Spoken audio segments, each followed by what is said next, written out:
या इलाही तू मेरा मालिक है, या इलाही तू मेरा माबूद है। আল্লাহু আকবার। আল্লাহ যে আমাদের সুস্থ রেখেছেন, সুখে দুঃখে শুকরিয়া আদায় করব কার? আমার বিপদ, বাসার মধ্যে বিপদ, ছেলে মেয়ে অসুস্থতা, বাসার মধ্যে চাউল নাই, টাকা নাই, আমার সমস্যা দিবেন আল্লাহ, মাফ করবেন আমার আল্লাহ। এরে মুমিন, একটাবার খেয়াল করো, এই জায়গার মধ্যে যারা যারা আমরা বসছি, এটা লা শাক্কা ফি, সন্দেহ না, এটা জান্নাতের বাগান। এই বাগানে যারা বসবে এদেরকে বলি আমার মালিক বলে, নিঃসন্দেহে আপনারা জান্নাতের মেহমান। দুঃখ করার কারণ নাই, চিন্তার কারণ নাই রে মুমিন। এরপরে আমার আল্লাহ যে আমাকে রেখেছে ভালো, আপনার আমার মতো কত মানুষ মেডিকেলের বেটের মধ্যে শুয়ে মা মা বলে চিৎকার মেরে কান্দে, বাসার মধ্যে অসুস্থ। আবার রেল স্টেশনের মধ্যে যায় দেখো কত পাগল, গায়ের মধ্যে কাপড় নাই, উবুড় হয়ে শুয়ে রয়েছে, ঠিক কিনা? এরপরে বাস টার্মিনালের মধ্যে যাও, আপনার আমার মাফলার চাদর কম্বল, এরপরে কত জ্যাকেট পরার পরে এত শীত, আর তারা পাগল। তাদের কোথায় রাত, তাদের কোথায় খাওয়া, তাদের কোথায় ঘুম, কিছুই নাই, কিছুই নাই। কত লোক পথের ভিখারি, ভিক্ষুকের মতো মানুষের দ্বারে দ্বারে পেটের দায়ে যে ভিক্ষা করিচ্ছে, কথা বলেন ঠিক কিনা? আবার কত মানুষ আছে রাস্তার মধ্যে অ্যাক্সিডেন্ট হয়ে পড়ে রয়েছে, কেউ তো বলতে পারে না।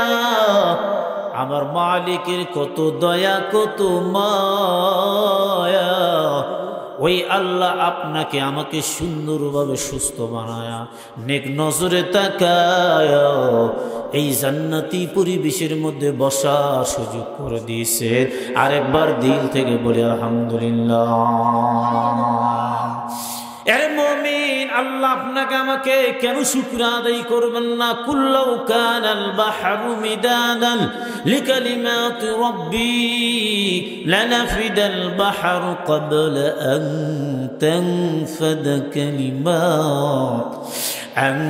তানফাদা কালিমাতু রাব্বি ওয়ালাউ জিনা বিমিসলিহি মাদাদা। কেন শুকরিয়া আদায় আপনি আমি করব না? আল্লাহ যে শুকরিয়া আদায় করলে নিয়ামত বাড়ায় দেন। লাইন শাকারতুম লাযিদান্নাকুম ওয়া লাইন কাফারতুম ইন্না আযাবি লাশাদীদ।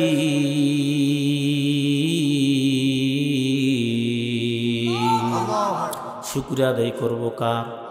বাড়াই দিবে কে? না শুকরিয়া আদায় করব, না শুকুর গুজার বান্দা হব, সেকেন্ডে নিয়ামত গুলো সিনাই নেবে, কথা বলেন ঠিক কিনা? এরে মুমিন, মাথার চাঁদি থেকে নিয়ে পা তালু পর্যন্ত এই যে পুরা বডির শুকরিয়া আদায় করি কিয়ামত পর্যন্ত। আমার মালিক বলে কুল্লাউ কানাল বাহর, আমরা যদি যত তামাম বিশ্বের পানিগুলো যদি কালি বানায়া দেই, তামাম বিশ্বের গাছগুলো দিয়া যদি কলম বানায় দেই, আর যদি আমার আল্লাহ বলে বান্দা লেখো লেখো, আমার নিয়ামত গুলো লেখা শুরু করে দাও, কালি শেষ হয়ে যাবে, কলম শেষ হয়ে যাবে, কিন্তু আল্লাহর নিয়ামত লেখা শেষ হবে না।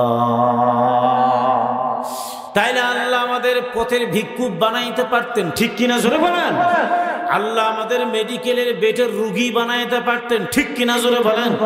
আল্লাহ আপনাকে আমাকে অঙ্গহানি বানাইতে পারতেন, একটা হাত নাই, চোখ নাই, কান নাই, পা নাই, তবে বানাই না। কি দিয়ে শুকরিয়া আদায় করবো? একটা সুন্দর মানুষ করে আমার আল্লাহ বানাইছে। এরে মুমিন জানা নাও, কার মা নাই কার বাবা নাই, অন্ধকার মাটির নিচে শুয়ে এতিমের মতো তাকায় আছে। আর আপনি আমি ঘুরছি বাইরে, কসমেটিকের দোকানে, বাসা বাড়িতে, বিভিন্ন জায়গায়, এত বড় গ্রাম, অথচ কয়েকটা মানুষ আপনারা আসছেন। আর লোকজনগুলো কই? জয়পুর হাটের লোকের কি অভাব আছে? বলেন, অভাব আছে? অথচ লোক নাই। এই একদিনই তো আজকে মাহফিলে প্ল্যান করা হয় নাই, হয়েছে নাকি? সময় লাগে নাই? হ্যাম্বেল, প্যাম্পলিট, পোস্টার, প্রচার, প্রসার, অভাব নাই। কম পক্ষে আমাকে ফোন দিস অনেক দিন আগে, কন্ট্যাক্ট করে বলে, হুজুর সবগুলোকে আপনি আসবেন। আমি মুসাফির, বহু দূর থেকে জার্নি করে, রংপুর থেকে আপনার এখানে আমি আসলাম। তবে এই জমিনের মধ্যে লোক যদি না আসে, আগামীকাল পোস্টারও দরকার নাই, মাইকিনের দরকার নাই, এত সামিয়ানার দরকার নাই। একজন সংসদের গায়িকা নায়িকাকে নিয়ে যদি আসো, মমতাজকে নিয়ে আসা যদি হয়, এই জমিনের মধ্যে জায়গা দেওয়ার লোক নাই। যদি বলেন 500 টাকা টিকিট চেয়ারের মধ্যে, এরপরে হাজার হাজার চেয়ারগুলো হবে ভর্তি, ঠিক কিনা? এরপরে যদি বলেন জমিনের মধ্যে বসবে, মাটির মধ্যে বসে বসে ওয়াজ শুনবে, মাত্র ওই গান শুনবে মাত্র 100 টাকা। এরপরে যুবকের ঘুম হারাম। যেই যুবক যেহেতু কাজে বলে যাব না, অন্তত 100 টাকা দিয়ে জমিনে বসে মমতাজের গানটা শুনে যায়। এর কপাল পোড়া জানায় না, জানায় না। ওই গান শুনতে শুনতে যদি মৃত্যু হয়ে যায়, আপনার আমার জন্য জাহান্নাম ছাড়া কোনো বুদ্ধি নেই। কথা কোন ঠিক না? বাঁচতে পারবেন না, জানা না। যেই জমিনের মধ্যে আপনি বসছেন, এই জমিনে ৭০ গজ মাটি আপনার পক্ষে সাক্ষী দিবে। কি সাক্ষী? মালিকের দরবারে দাঁড়ায় যায়, আল্লাহ ও মালিক, এনারা আসলে গান বাদ্য বাজনার মধ্যে যায় না, বাসা বাড়ি সব ত্যাগ করে স্ত্রী পরিবার ছেলে মেয়েগুলো বাসাতে তালা লাগানো দিয়েছে। এরপরে আসছে এই জমিনের মধ্যে বসে কথা শুনছে। আল্লাহ তুমি তাদের মাফ করে দিয়ে জান্নাতের মেহমান বানায় দেন। আল্লাহু আকবার। তাইলে আপনার দাম কত মাটি সাক্ষী দিবে, আপনার দাম কত ফেরেশতারা সাক্ষী দিবে, আপনার আমার কত দাম, কত দাম। আপনার আমার পক্ষে নিয়ে কথা বলবে কোরআনুল কারীম। এই জায়গার মধ্যে ইন্নামাল আমালু বিন্নিয়াত, নিয়ত সহি করে একটা কথা যদি কোনো ব্যক্তি শুনতে পারে, মুমিন জানানা কমপক্ষে 60 বছর নফল ইবাদতের সওয়াব আমার মালিক আপনাকে দিয়ে দিবে। একটা কথা, তাহলে 1000 কথা শুনলেন, লক্ষ কথা, কত সওয়াব। অত লোক নাই, সিস্টেম নাই, পরিবেশ নাই। কারণটা কি? এটা তো কোনো ড্যান্সের মঞ্চের যাত্রার কোনো মঞ্চ নাই, ঠিক কিনা? আজকে বর্তমান ওয়াজ মাহফিল হয়। আগে আমরা যখন ছাত্র জীবনের মধ্যে লেখাপড়া করতাম, চরমনায় পীর সাহেবের আসতো, এরপরে সরসিনার পীর সাহেব আসতো, আবু বকর সিদ্দিক পাকশির হুজুরেরা এসে ওয়াজ করতো। হাইরে গরুর গাড়ি, এরপরে মোষের গাড়ি নিয়ে হাজার নয় লক্ষ লক্ষ মানুষগুলো যে ওয়াজ শুনতো, হেদায়েত হতো। কথা বলেন ঠিক কিনা? আজকে কই গেল এই ওয়াজের প্যান্ডেল? মঞ্চটা হয়ে গেছে একটা গানের মঞ্চ, ঠিক কিনা? জোরে কোন? 90,000 টাকা, 1 লক্ষ টাকা, 1.5 লক্ষ টাকা নাই বক্তা, এরপরে কোরআন নাই, হাদিস নাই। এখানে আছে ওয়াজ করে কোরআন সামনে, আল্লাহর বান্দা 4 থেকে 5টা গান গেয়ে চলে গেল, ঠিক কিনা? জোরে কোন?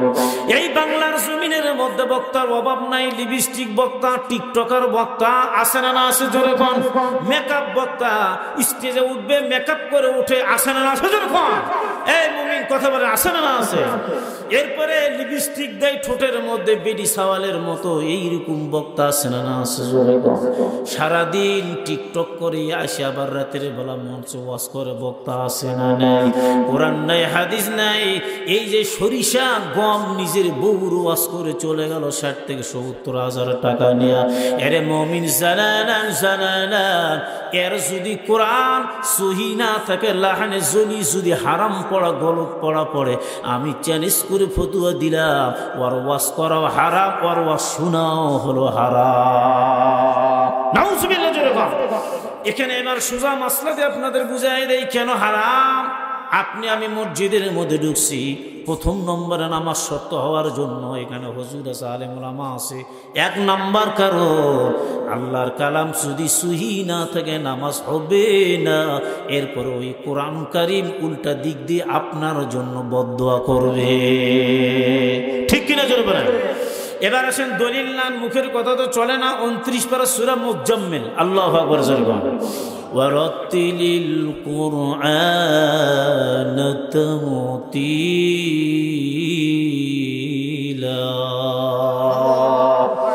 আল্লাহু আকবার জোরে বলেন। ওয়ারকাউ মা'আর রাকিঈন,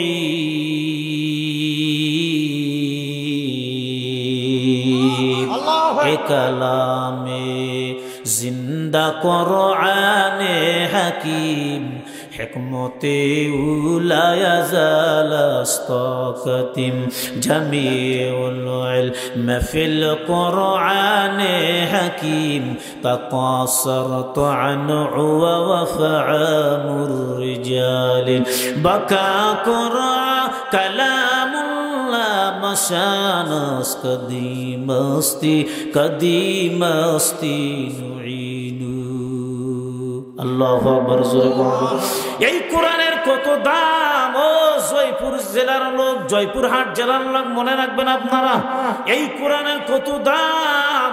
যেই ব্যক্তি কোরআন পড়ে, আমার আল্লাহ বলে বান্দা সাধারণ কোন পৃথিবীর প্রেসিডেন্ট নেম প্রপার্টির মালিক, ইন্ডাস্ট্রিকের মালিক, সংসদ ভবনের মহাসচিব, এরপরে এমপি মন্ত্রীর সঙ্গে নয়, বান্দা তুমি কোরআন পড়ো, আমার সঙ্গে ডাইরেক্ট আলাপ করো।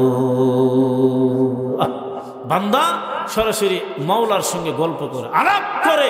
আল্লাহু আকবার জোরে কোন, আরেকবার জোরে কোন আল্লাহু আকবার। এরপরে আমরা যখন নিয়ত করলাম, অনেক আয়াতের মধ্যে বলে যিনি আল্লাহ কোথায় কত দূর পর্যন্ত আছে, আল্লাহ বলে না না না, আরে বান্দা তুমি জানো না আমি তোমার শাহরগের চাইতে বেশি নিকটে আছি। আমরা কোরআন পড়ে আল্লাহর সঙ্গে গল্প করি, আল্লাহর মোবাইল নম্বর আছে, আমরা নম্বর দিয়ে কল করলে আল্লাহর সঙ্গে কথাও বলি। সুবহানাল্লাহ জোরে কোন। এই মঞ্চের মধ্যে এমন একটা মঞ্চ, যেই জায়গার মধ্যে আল্লাহ কপাল খুলিয়ে দিবে, এই জায়গার মধ্যে দোয়া করবেন। অনেকের মা নেই, বাবা না, অন্ধকার মাটির নিচে চলে গেছে। আমার নবী বলে ইন্নামাল আমালু বিল খাওয়াতিমিন, ওরে মুমিন শেষ ভালো যার সব ভালো তার। আমরা আখিরি মুনাজাত করব, এই মাইকের সাউন্ডটা যত দূর পর্যন্ত যায়, কবরবাসী আজকে আনন্দে আত্মহারা, তারা বলে হায় হায় কি হয়ে গেল আমার বেটা, আমার বেটি, এরপরে আমার প্রতিবেশী যে আমার জন্য দোয়া করে, ও আল্লাহ এদের দুয়ার বদৌলতে কবরখানা তুমি জান্নাতের বাগান বানিয়ে দিও। জোরে করে আল্লাহুম্মা আমিন। আচ্ছা বলেন তো, মৃত্যুর কি গ্যারান্টি আছে? কথা বলেন না, গ্যারান্টি আছে? তাকবীর দেন, লিল্লাহি তাকবীর, জোরে লিল্লাহি তাকবীর। আল কোরআনের আলো, সংসদে বলে দাও, সংসদে আল কোরআনের আলো, কোরআন হাদিস যেখানে। আজকে এই কোরআনটা যদি আমরা ডাইরেক্ট সংসদে বাস্তবায়ন করতে পারি, আল্লাহর কসম 1 ঘন্টার ভিতরে এই বাংলার জমিন থেকে ইহুদি নাসারা নাস্তিকেরা বিদায় নেবে। কথা বলেন ঠিক না?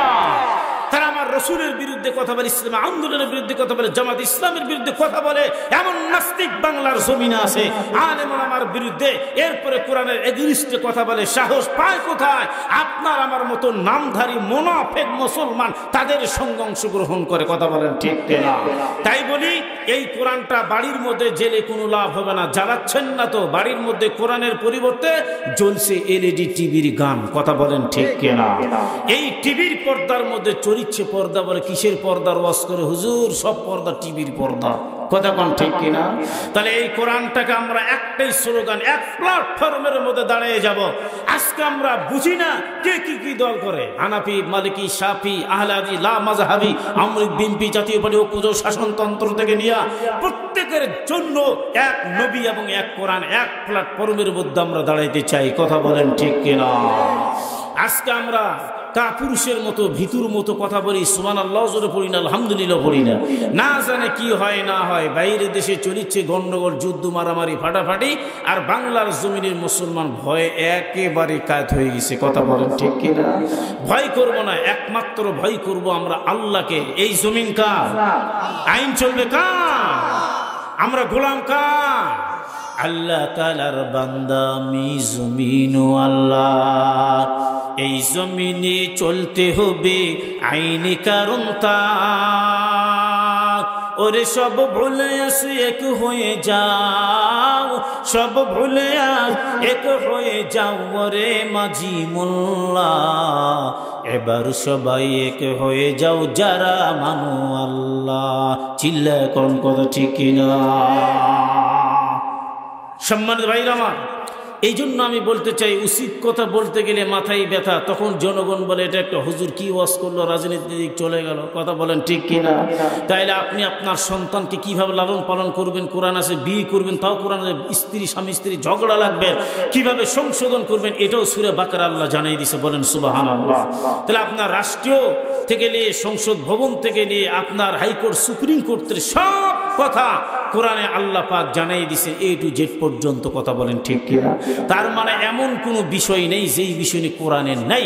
সব বিষয় আমার আল্লাহ আদম নবী থেকে আমার নবী পর্যন্ত, কিয়ামতের আগ পর্যন্ত কি হবে কি হচ্ছে সবগুলো কোরআনে দিয়ে দিছে ডিটেইলস ভাবে। বলেন সুবহানাল্লাহ। আরেকবার বলেন সুবহানাল্লাহ। বৈজ্ঞানিকের বলে প্লেন, তোর প্লেনের কি দাম আছে রে বেটা? কি প্লেন? তোর ইঞ্জিনিয়ার কি প্লেন তৈরি? তোর মতন বৈজ্ঞানিক পোষা কি প্লেন তৈরি করেছে?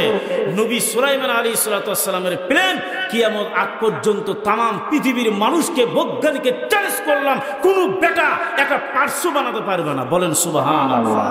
তোর প্লেন রে বেটা, তুই কি প্লেন তৈরি করছিস? সুলাইমান নবীর প্লেন একবার খালি হুকুম করতো, 6 মাসের রাস্তা অতিক্রম করে আকাশে উঠতো আর চলতো। সামনে থাকতো সাহাবী, তারপর থাকতো জিন জাতি, তারপর বহিরাগত মানুষ, তারপর অনেক খানাগুলো নিয়ে তারা রেডি হয়ে চলে যাইতো। জোরে কোন সুবহানাল্লাহ। আরেকবার জোরে কোন সুবহানাল্লাহ। সম্মানিত ভাইরা আমার, এই জায়গায় যে আমরা বসছি, আমরা খুশি না নারাজ? যারা থাকবেন লাভবান হবেন, যারা উঠে চলে যাবেন তারা ক্ষতিগ্রস্তের মধ্যে পড়বেন। এই রাতটা জীবনের শেষ রাত হয়ে যেতে পারে। কথা কোন ঠিক কিনা? জীবনের শেষ দেখা হারে কে কার আগে দুনিয়ার থেকে চলে যাবে কেউ বলতে পারবে না। তবে আল্লাহর কাছে দোয়া করি, আল্লাহ জানি না কোন দোকানে আমাদের জন্য কাফনের কাপড়টা রেডি হয়ে আছে। কথা বলেন ঠিক কিনা? আহারে, আগামীকাল এখন দেখতেছি আপনি আমাকে, আমি আপনাকে, কালকে হয়তো আর দেখা নাও হতে পারে, ঠিক জানাজায় উপস্থিত হতে পারে। কথা বলেন ঠিক কিনা? সুতরাং আমরা তওবা করি, দিলকে পরিষ্কার করে কথাগুলো শুনবো। আল্লাহ যেন তৌফিক দান করে। জোরে বলি আল্লাহুম্মা আমিন। পানি গরম আছে? এখানে নিয়ম আছে। এই যে একটা কম্পিউটার থেকে বের করে বা হাতে কলম দিয়ে লিখে যদি আপনারা এখানে দেন, এখানে একটা কথা হলো, এত বড় পোস্টার, এগুলো তো ব্যানার বলে। ব্যানার তো আর সামনে থাকার জিনিস না। এখানে একটা কোরআন শরীফও নেই। যেই মাহফিল হবে ইসলামী মাহফিল, এই মাহফিলগুলো ডিজিটালে পরিণত হয়ে গেছে। কথা বলেন ঠিক কিনা? যেখানে বক্তা ওয়াজ করবে, বক্তার প্রসেস আছে, তার থাকার জায়গা, খাওয়া, শৃঙ্খলা, এরপরে হাতে লেখে যদি পোস্টার করতে পারি নাই, কলম দিয়ে সুন্দর করে লেখে সভাপতি, প্রধান অতিথি, সহসভাপতি, বক্তা, প্রধান, দ্বিতীয়, তৃতীয় লেখে সুন্দর করে রেখে দেবেন। টাইম একটা লিস্ট করে শিডিউল তৈরি করে রেখে দেবেন। তাহলে এই জিনিসগুলো বক্তার জন্য সুবিধা হয়। কথা বলেন ঠিক কিনা? এগুলো হলো একটা কি সিস্টেম। এই সিস্টেম অনুযায়ী তো আমরা চলবো। আল্লাহ যেন চালার তৌফিক দান করে। জোরে বলে আল্লাহুম্মা আমিন। এই মসজিদটা কার ঘর? আমি যে একটা তেলাওয়াত করছি, ইন্নাস সালাতা তানহা আনিল ফাহশি ওয়াল মুনকার। নামাজ মানুষকে হাজার অশ্লীল বেহাপনা কাছ থেকে বিরত রাখবে। 3 নম্বরে যিনি তাবলিগ জামাতের আমির সাহেব, উনি মুসাফির, ঢাকা থেকে আগত, উনিও অনেক কুমিল্লা থেকে আসছেন। উনিও কিছু কথা বললেন, কুনতুম খায়রু উম্মাতিন উখরিজাত লিন নাস। এটা প্রয়োজন। আদম নবী থেকে আমার নবী পর্যন্ত মানুষকে সৎ পথে দাওয়াত দিয়েছে, অসৎ পথে বাধা প্রদান করেছে। তাবলীগ শব্দ অর্থ একদিক দিয়ে টান দিবেন হবে না, এর আবিধানিক শব্দ অর্থ হলো মানুষকে তোমাকে বুঝাতে হবে, এটাই হলো শাব্দিক অর্থ। কথা বলেন ঠিক কিনা? এরপরে দ্বিতীয় নম্বর বক্তা যিনি কথা বললেন পিতামাতাকে নিয়ে মোটামুটি ভালোই কথা বলছেন। ও কথা রব্বুকা আল্লাহ তা'বুদু ইল্লা ইয়্যাহু ওয়া বিল ওয়ালিদাইনি ইহসানা, খুব ভালো। আপনারা শুনেছেন না গভীর মনোযোগ দিয়ে? এখন আমি যে কথাটা বলবো মসজিদ সম্পর্কে, নামাজ আমাদের কি করতে পারে। এখন আমার প্রশ্ন, আমি কোরআন থেকে যে ব্যাখ্যাটা দিলাম যে নামাজ হাজার অশ্লীল বেহাপনা কাছ থেকে মানুষের বিরত রাখে, তাহলে আপনি বলবেন হুজুর 90 বছরের বুড়াক দেখছি জুতা চুরি করে, এই আবার কোন নামাজে? নামাজও নিজের ছাগল গাভী নিজে মানুষের জমিতে ইচ্ছা করে আবার ফসলও নষ্ট করে দেয়, এটা আবার কোন নামাজ? কথা বলেন ঠিক কিনা? 70 বছর থেকে 75 বছর পর্যন্ত নামাজ পড়ে দোকানদার খাদ্যে ভেজাল দিতে বলে না, আছে না? আছে, জোরে পান। ও খাদ্যে ভেজালও দেয়, আবার নামাজও পড়ে। তাহলে এই ওয়াজ যদি আজকে হয়, তাহলে এদের নামাজ কি? এখন মুফাসসিরে ইকরাম এদের নামাজ সম্পর্কে কি বলে, এটা আপনার আমার জানার দরকার আছে। কথা বলেন ঠিক কিনা? দরকার আছে। সম্মানিত ভাইরা আমার, এবার বলেন যারা জুতা চুরি করে মসজিদের মধ্যে যায়, নামাজ পড়লো, নামাজ সমাপ্ত করে বাইরে এসে মানুষকে গালি দিল অশ্লীল ভাষায়, আছে না? না আছে। একবার গালি দিবা, ও পদ্মনালের মা জানায়া, একবার যে কোনো ব্যক্তি গালি দেয় 40 দিন পর্যন্ত তার মুখটা নাপাক হয়ে থাকে। ঠিক কিনা? জোরে গো। তাইলে এই লোকটা যে নামাজ পড়লো, নামাজের মাধ্যম দিয়ে বলো ইয়্যাকা না'বুদু ওয়া ইয়্যাকা নাস্তাঈন,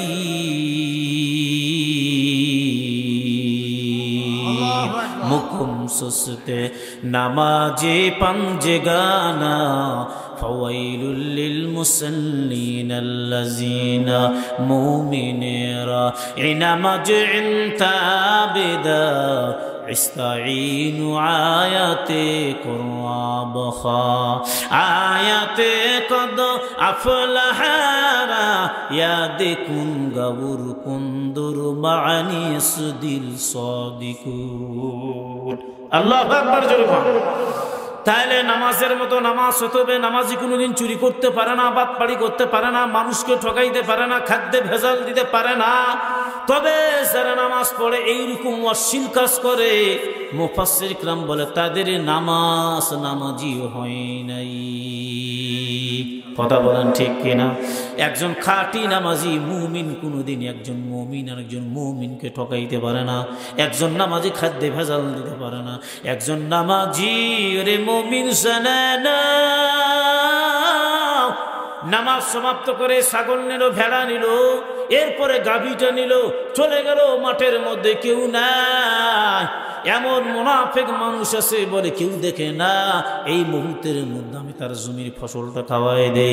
কিন্তু যারা আল্লাহওয়ালা চিন্তা করো, এরা কিন্তু ওই ফাঁকা জায়গার মধ্যে বলে আল্লাহ এখানে তো কেউ নাই, কেউ নাই, তবে তুমি আসো, তোমার সামনে আমি অশ্লীল কাজ করতে পারবো না। এটার নাম হলো নামাজি, এটার নাম হলো মুমিন। কথা বলেন ঠিক কিনা?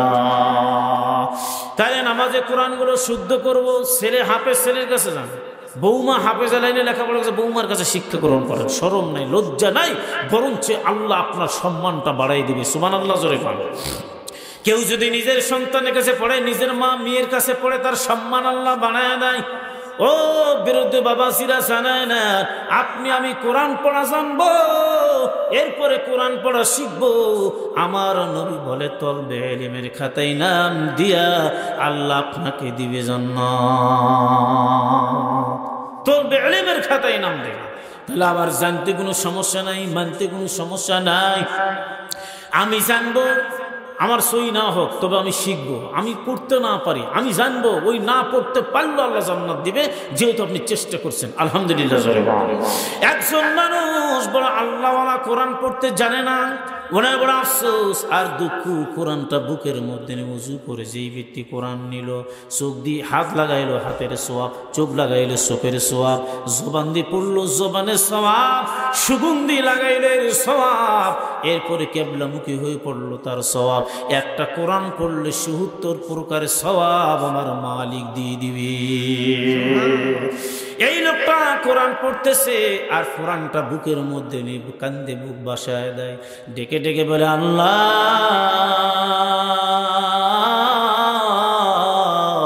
ও মালিক, আমি তো কোরআন পড়া জানি না, তোমার সঙ্গে আমার আলাপ হচ্ছে না, আমি তো পড়তে জানি নাই। ছোট্ট একটা সূরা পড়ছি, হাযা কালামু রাব্বী। আল্লাহু আকবার। বারবার বলে হাযা কালামু রাব্বী, হাযা কালামু রাব্বী, এটা আমার আল্লাহর কালাম, এটা আমার আল্লাহর কালাম। এটা পড়তে পড়তে পড়তে পড়তে আল্লাহর গোলাম এমন টাইমের মধ্যে ঘুমে যায় আর আল্লাহর কাছে দোয়া করে। আল্লাহ সব কিছু করতে পারে, মাখলুক ছাড়া মাখলুক কিছুই করতে পারে না আল্লাহ ছাড়া, ঠিক কিনা জোরে কর। এই লোকটাকে আমার আল্লাহ এমন মুহূর্তের মধ্যে লোকটা ঘুম থেকে উঠে দেখে মুয়াজ্জিম সাহেব আসছে মসজিদের মধ্যে, দেখে কি সুন্দর করে মুখস্থ কোরআন তেলাওয়াত করতেছে। ইমাম আসলে ইমাম শুনে তো অবাক হয়ে গেল, কেমন করে সম্ভব? বলে আল্লাহ গায়বী ইলম দান করছে, কোন কোন মানুষের মাথার মধ্যে দিয়া দেয়। কথা বলেন ঠিক কিনা? একটা ইলম গায়বী ইলম আছে, লাদুনি ইলম আছে। কথা বলেন ঠিক কিনা? এই ইলম দিয়েছে এই লোকটার উপর আল্লাহর দয়া, কত মায়া। এই লোকটার দিলের মধ্যে আমার মালিক 30 পারা কোরআন অ্যাকসেপ্ট করাই দিয়েছি। আল্লাহু আকবার, জোরে কোন। তাহলে আপনাকে আমাকে আমার আল্লাহ পারেন কিনা? জোরে বলেন পারেন কিনা? আমি নামাজ পড়বো, আমার রিজিকের অভাব আল্লাহ দূর করে দিবে, আমি নামাজ পড়বো। অসুস্থতা দূর করে দেবে, আমি নামাজ পড়বো। আমার আল্লাহর সংসারের মধ্যে অভাব অন্টনগুলো দূর করে দেবে, ঋণ মহাজন থেকে আমার মুক্ত করায় দিবে। ও পর্দার মা, আপনারাও যখন নামাজ পড়বেন নামাজের মধ্যে দণ্ডায়মান, আর নামাজের সময় হইলে হাতের কাজগুলো সব ছেড়ে দিয়ে বান্দাবান্দি যখন নামাজে চলে যায়, একজন কাঠুরে উনি তো জঙ্গলের মধ্যে কাঠ কাটে, কয়েকটা সন্তান পাহাড়ের মধ্যে কাঠ কেটে বাজারে বিক্রি করে ওটা দিয়ে সংসার চালায়। বেচারা মারা গেল, প্রথম রাত্রির স্বপ্নের মাধ্যম দিয়ে বড় সন্তানকে দেখায়, সন্তান আমি এখন কবরের মধ্যে ভালো আছি জানায়া নে, কারণ কবর আমার সঙ্গে ভালো ব্যবহার করেছি।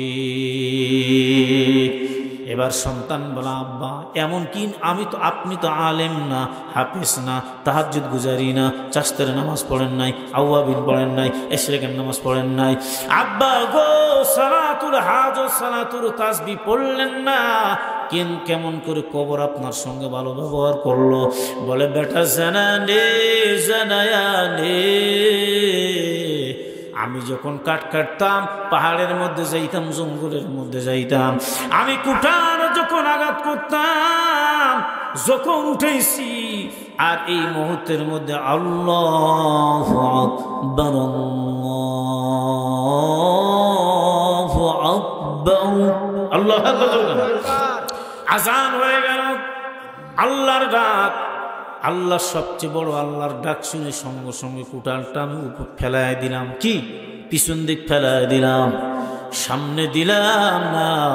আমার আল্লাহ বলে আমার নামটাকে এত বড় বড় বড় মর্যাদার মধ্যে তুই যখন রাখলি, ওরে বান্দা তোর কোন আমল যদি কবুল না হয়, এই আমলের ওসিলার মাধ্যম দিয়া আমি আল্লাহ কবর থেকে নিয়ে হাসর মিজান পুল চেরাত পাড়ি দিয়া আমার জান্নাতের মেহমান আমি আল্লাহ বানিয়ে দিলাম। সুবহানাল্লাহ। এই যে সামনে শুক্রবার আসবে, অনেক কাজ হবে, এটা পরীক্ষা, শয়তান কাজ চাপাই দিবে। ছাগল আছে, ভেড়া আছে, স্ত্রী বলবে জানতো টাইম কেবল তো আজান হলো, গাবিটা নিয়ে যে গোসল করা নিয়েছেন, এর শয়তানের ওয়াসওয়াসা, ঠিক কিনা? আপনি পরীক্ষা করে সামনে শুক্রবারে জুমার দিনে বেশি কাজ আপনার চাপায় যায়, ঠিক কিনা? এরপরে দেখবেন অমুক কাজ করে শেষ হয়ে আসছে, আর একটু করে শয়তান ওয়াসওয়াসা দিচ্ছে, দেখতে দেখতে খুতবার টাইম পার হয়ে গেল, আর একটা কাজ সাথে গোসল করতে কাপড় পরতে বলে যায়, এক রাকাত নামাজ পাইছেন বা পান নাই, হাঁপাইতে হাঁপাইতে দৌড়ে গেলেন, আসে না আছে যেরকম। এর মুমিন জুমার দিনের গুরুত্বটা পর্যন্ত আমরা দেই নাই। আমরা আজকে জহুরের নামাজ পড়ছি 4 রাকাত, ঠিক কিনা? 4 রাকাত পড়েন নাই? কিন্তু জুমার দিন জুমার ফরজ নামাজ 2 রাকাত কেন হলো জানার দরকার আছে না না আছে? জোরে কোন। এরে মুমিন জানে না আমার আল্লাহর কত দয়া কত মায়া। অন্য দিন জোহরের নামাজ ফরজ 4 রাকাত পড়ি, কিন্তু 2 রাকাত জুমার দিন ফরজ পড়লাম, আর 2 রাকাত কই গেল? আমার নবী বলেন মো জানা এই 2 রাকাত নামাজটাকে আমার আল্লাহ কেটে খুতবার মধ্যে দিয়ে দিয়েছে। কোনো মানুষ যদি যে জুমার দিন খুতবা শুনে ইমামের দিক তাকায় তাকায়, খুতবা শোনা হলো ওয়াজিব। সুবহানাল্লাহ। ফরজের পরে ওয়াজিবের স্থান। আল্লাহু আকবার জোরে বলেন। তাহলে খুতবা শোনা ওয়াজিব, খুতবা শুনলেন না চলে গেলেন, খুতবার সময় নামাজ পড়াও হারাম, পড়বেন না। খুতবার সময় নিয়ত করবেন না, খুতবার সময় কাউকে বলবেন না ভাই একটু আগে চলেন, এই কথা বলা যাবে না। খুতবার সময় আপনার মানুষের কাছে হাত দিয়ে রাস্তা ক্লিয়ার করে সামনে যাওয়া যাইবে না, যেই যেখানে ওখানে বসে পড়েন। কথা বলেন ঠিক কিনা? তাহলে এই নিয়মগুলো যখন আমরা মেনে নিলাম, খুতবা চলিচ্ছে, খুতবা শুনলাম, আমার আল্লাহ বলে ওয়াজিব সমতুল্য সওয়াব এবং কাবা ঘরের জিয়ারতের সমান সওয়াব আমি আল্লাহ দিয়ে দিলাম। সুবহানাল্লাহ জোরে কোন। শুক্রবারের দিন চুপ করে আসবেন, সুগন্ধি পরবেন, নতুন পোশাক পরবেন, মসজিদে আসবেন, 5টা আদব পালন করবেন।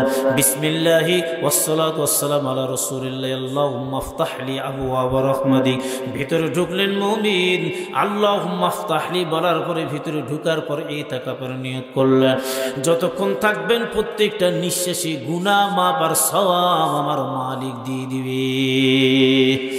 এরপরে শুক্রবারে দিন আমরা একটু দোকান বন্ধ করে দেই, কেন করব না? কাজটা একটু তাড়াতাড়ি সারাই নেই, অর্থাৎ কাজটা পিছাই নেই, পরে করব, এইরকম মনোমানসিকতা নেই। কেউ যদি জুমার দিনে নতুন পোশাক পরে দেখেন, মেয়ের বাড়িতে যান নতুন পাঞ্জাবি পরে যান, শার্টগুলো পরে যান, ঠিক কিনা জোরে কোন।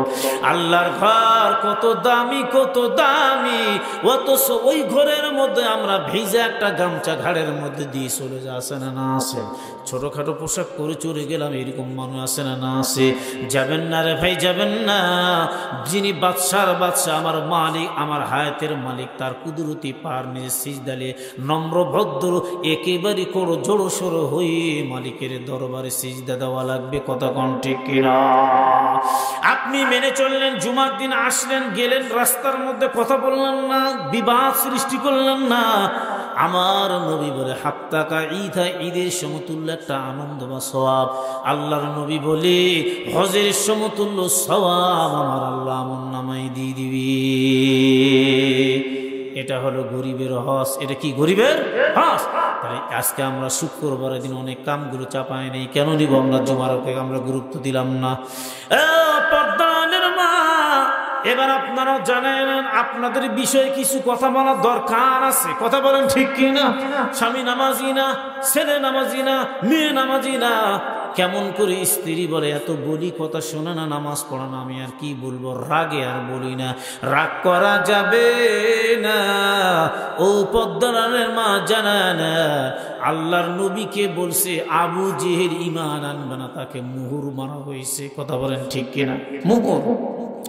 اليوم نختم على أفواههم وتكلمنا أيديهم وتشهد أرجلهم بما كانوا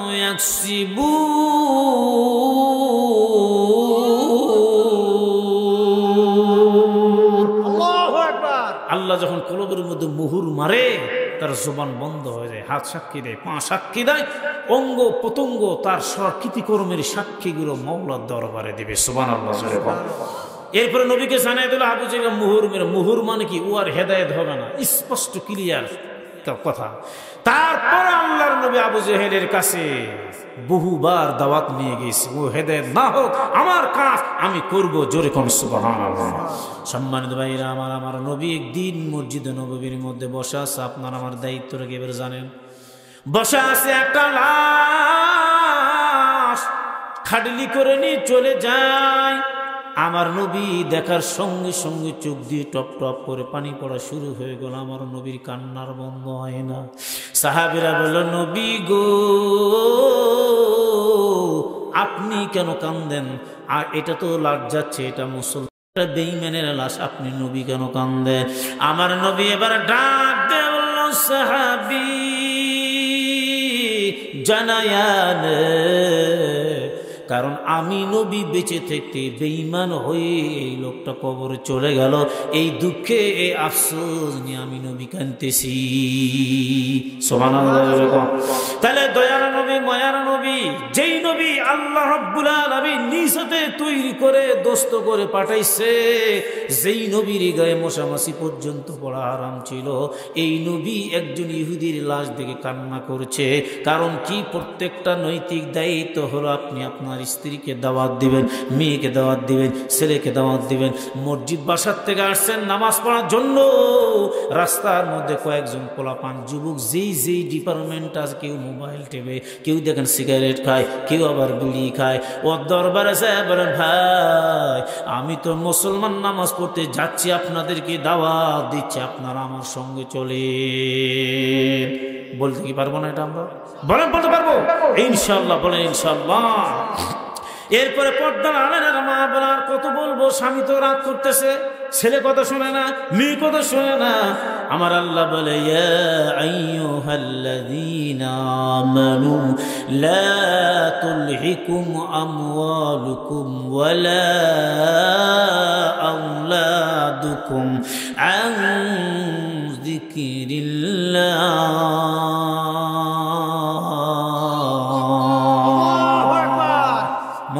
কাসির কুল্লু নাফসিন শারিবু কবর বাইতিন কুল্লু নাফসিন দাখিলু হর খরিদে নেকে তু তৈয়ার है जो न मंगे उससे तू बेजार है। আল্লাহু আকবার। জোরে বলুন আল্লাহ বলে, হে মুমিনগণ, তোমাদের ধন সম্পদ সন্তান সন্তিত্ব আল্লাহর ডাক থেকে শরম থেকে যেন বিমুখ না হয়। যারা বিমুখ হবে তারাই হবে ক্ষতিগ্রস্ত। কথা বলেন ঠিক কিনা? তাহলে এবার মা বোনেরা আমরা দাওয়াত দিব প্রসেস অনুযায়ী। আর মা বোনেরা কেমন দাওয়াত দিবে? আজকে মা বোনেরা দাওয়াতের দিক দিয়ে অপরকতা স্বীকার করে। এনারা বলে কেমনে দিব, স্বামী কথা শোনে না। ও মা, আপনার বিয়ের পরে তো বাসাটা ডিস্টাম্বার ছিল না, কিন্তু স্বামীকে বলে বাসা ডিস্টাম্বার রং করছেন, ঠিক কি না? তাহলে দাওয়াত তো ভালোই হয়েছে, স্বামীকে দাওয়াত দিয়েছে, পুরা বাড়িটাকে ডিস্টাম্বার করছে। কথা বলেন ঠিক কি না? এরপরে যদি বলে নামাজের দাওয়াত নাই, তাহলে তোমার বাড়িতে টিভি আসলো কেমনে? কই বাচ্চা কাচ্চা নাই, ভালো লাগে না, তুমি বাইরে যাকে টিভি দিয়ে দাও। স্বামী টিভি কিনে আনবে, ওখানে দাওয়াতটা কিন্তু ভালোই হয়েছে। কথা কোন ঠিক কি না? এরপরে বলে এখানে কিন্তু ওয়াইফাই নাই, একটা ওয়াইফাই লাইন কিনে দেন, ডিশের লাইন থাকে না, হচ্ছে না, একটা ওয়াইফাইয়ের ব্যবস্থা করে দেন। স্বামী তাই করলো, ঠিক কিনা? চলে। এরপরে বলে আমার আব্বা, আমার আম্মা, আমার ভাই বড় আর্মির অফিসার চাকরিজীবী, বোন আমার প্রাইমারি মাস্টার নেই, আসতেছে, একটা সুন্দর চেয়ার নাই, সোফা নাই, ড্রেসিং টেবিল নাই। এরপরে সোফা সেট তো একটা সুন্দরভাবে থাকার দরকার, আছে না? না আছে। স্বামী বেচারা যখন দাওয়াত দিয়েছি কবার সঙ্গে সঙ্গে ড্রেসিং আসলো, সোফা সেট আসলো, আলমারি আসলো, এরপরে সেমি বক্স, ফুল বক্স, সুন্দর খাট নিয়ে চলে আসলো। কথা বলেন ঠিক কিনা? তাইলে ঘর সাজাইলো, আমার আম্মারা বলে বলে ঘর সাজাইলো, এরপরে নিজের জীবনটারে সাজাইলো। পুরা বাড়ির মধ্যে কি চমৎকার বাড়ি সাজাইলো রে মা।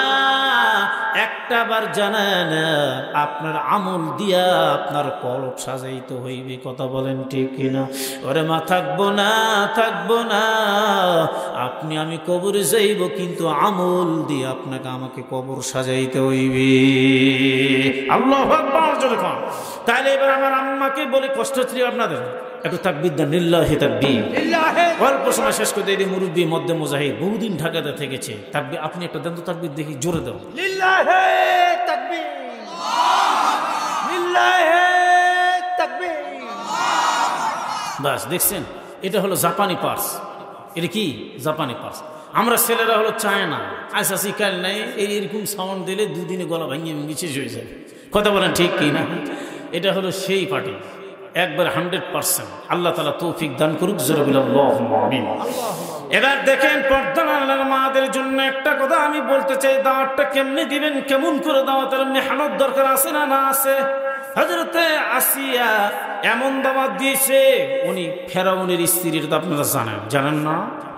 উনি নিজেকে নিজের আল্লাহ বলে দাবি করে, নিজের স্ত্রীকে বলে আমাকে আল্লাহ বলো।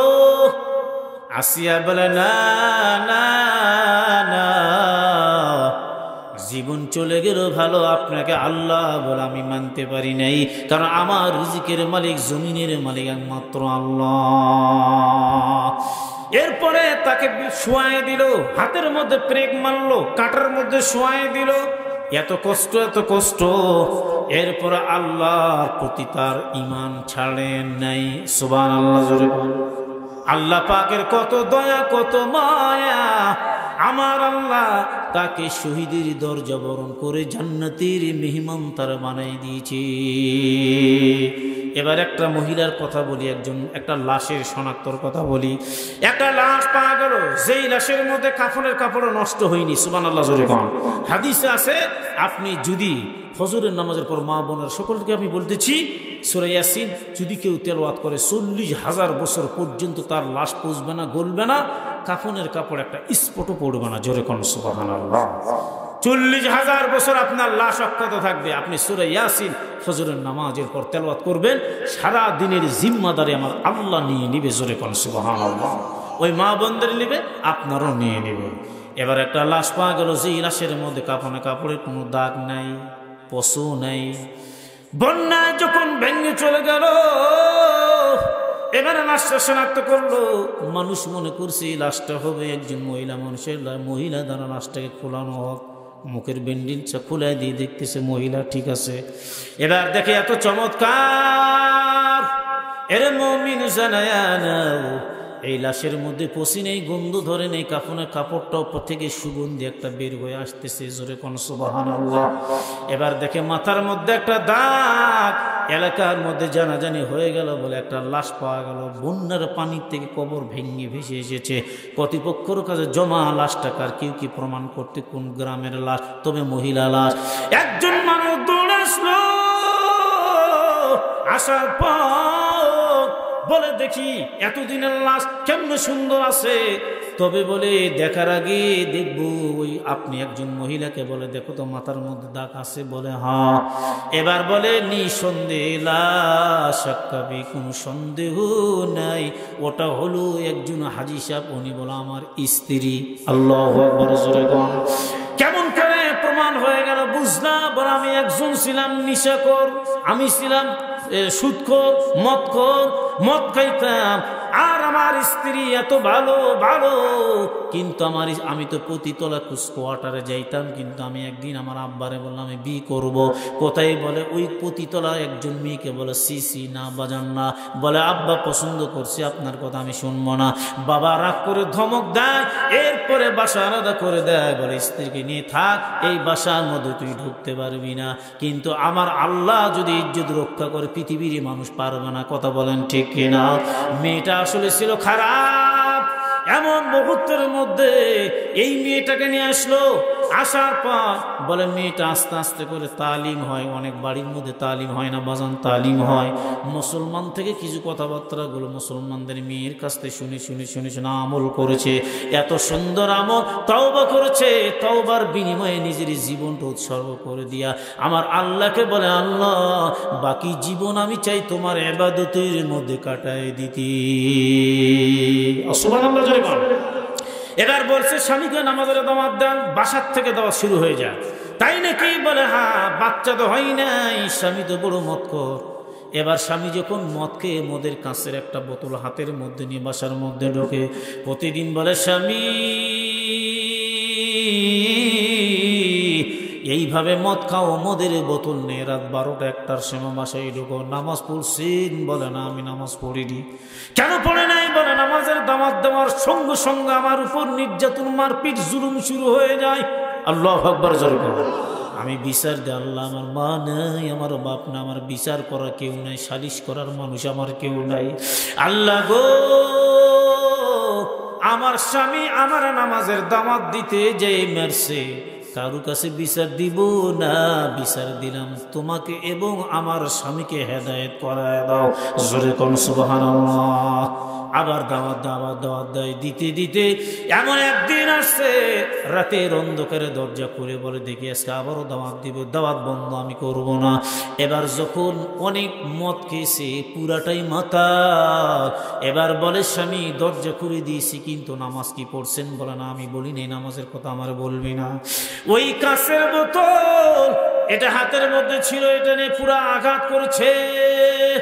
আঘাত করার পর মাথা এক সাইডে ফাইটা তাজা রক্তগুলো জমিনের মধ্যে টপ টপ টপ টপ করে পড়া শুরু হয়ে যায়। আল্লাহর বান্দি জমিনে পড়ছে। এবার আল্লাহর গোলাম কত বড় মানুষ নামে কলঙ্ক পাষাণ্ড, উনি চলে গেল। স্ত্রী আস্তে করে উঠছে, ডাক দিয়ে কয় মালিক আমার তো কেউ নেই, মা নাই, বাবা নাই, কার কাছে বিচার দিব? বিচার দেওয়ার কোন লোক আমার তো নাই রে মওলা।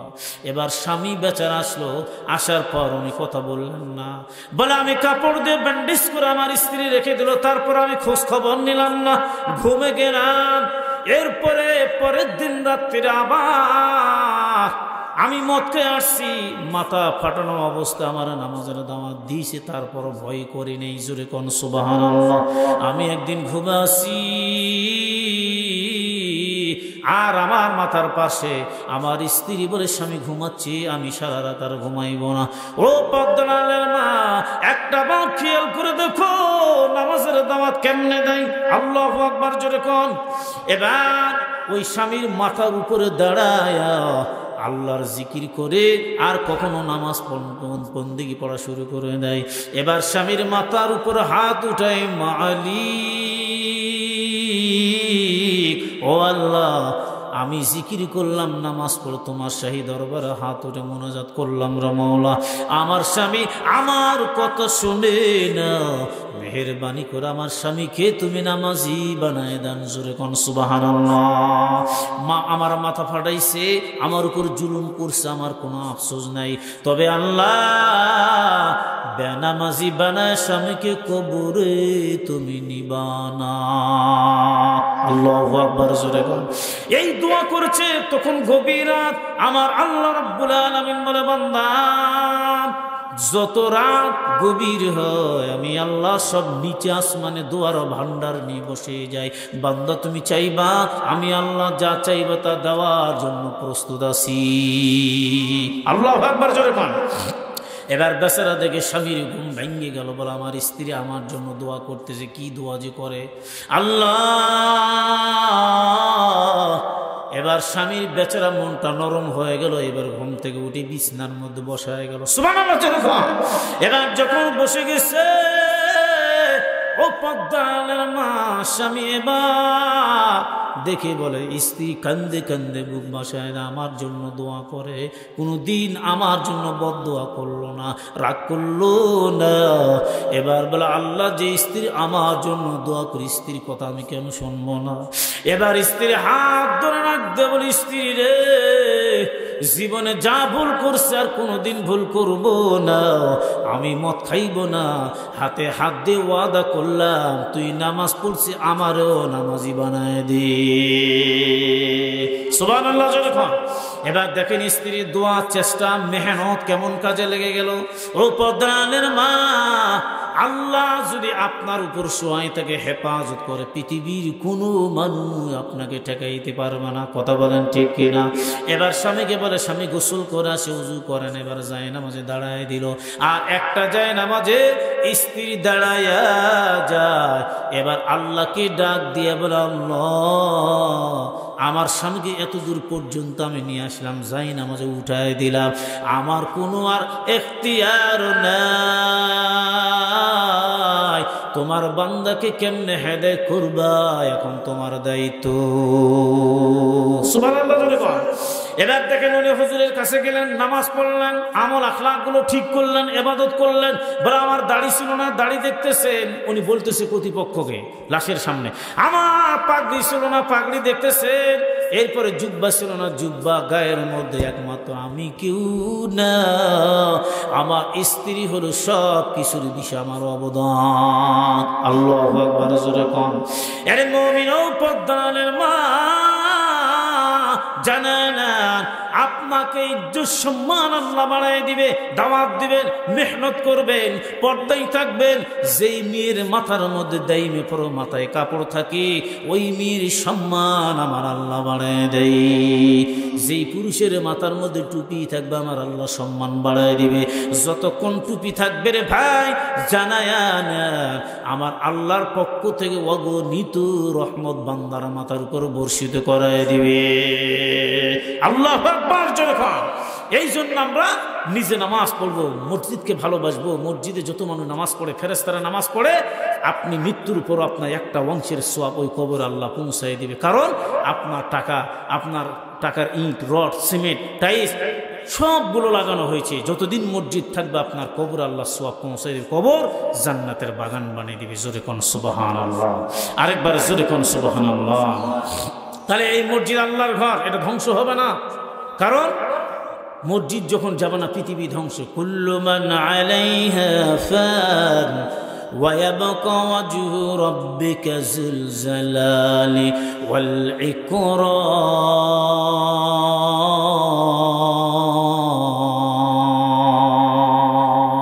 জান্নাত দোজখ মে यारा क्या करूँ आरज़ू है मैंने मुझ में क्या करूँ। अल्लाहु अकबर जोरे कोन।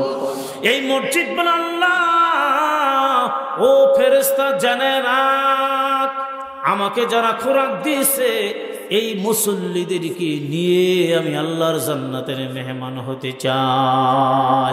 ফেরেশতা বলে তাহলে তোমরা যাবে না? বলে না, মুসল্লি নামাজ পড়েছে, এরা আমার খোরাক দিয়েছে দিনে 5 বার, ফজর, জোহর, আসর, মাগরিব, এশা। আমি এই মুসল্লিদেরকে নিয়ে আমার আল্লাহর জান্নাতের মেহমান হব। জোরে কোন সুবহানাল্লাহ। আপনার টাকার মসজিদ ওখানে লাগানো আছে, আপনার টাকা 2 টাকা, 10 টাকা, 20 টাকা, 100 টাকা, 1000 টাকা। এখানে সুন্দর করে ফেরেশতারা নামাজ পড়ে, ইবাদত করে। আমি জীবনে প্রথম আসলাম, ইবাদত করলাম।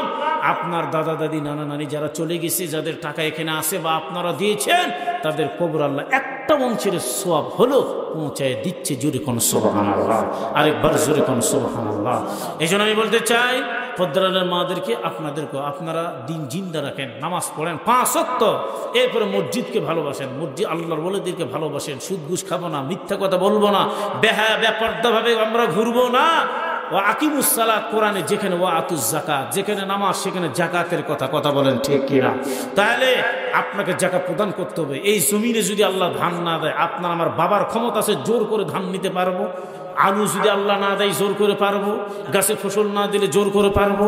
30 মণ ধান যেই জমিন থেকে হলো, আল্লাহ 20 মণ দিল, 10 মণ দিল না, আপনি ধৈর্য ধারণ করবেন নাকি কচুর গাছে যে ফাঁসি দিয়ে মরবেন? কোনটা? ধৈর্য ধর। যদি ধান নাও হয়, একটা কথা হলো না, তাহলে হলো না, আল্লাহ দেয়নি, তাই বলে আপনি কি মরে যাবেন কি নাকি আফসোস করতে করতে একবার হাফ ফেল হয়ে মরবেন? কোনটা? না, ধৈর্য ধারণ করতে হবে। আল্লাহ বলে তোমার এখন তুমি 10 মণ কম দিলা, ধৈর্য ধারণ করলা। এখান থেকে আল্লাহর পানি দিয়ে যদি আবাদ হয়, তাহলে 100 মণে আপনি দিয়ে দিবেন 10 মণ। ডিপ শ্যালোর পানি দিয়ে যদি আবাদ হয়, 100 মণে দিবেন আপনি 2.5 মণ। কথা বলেন, ঠিক কিনা? আলু আছে, আলু দিয়ে দেন অসুর, সরিষার অসুর দিয়ে দেন, গমের অসুর দিয়ে দেন, ধানের অসুর দিয়ে দেন, সব জিনিসের অসুর আছে।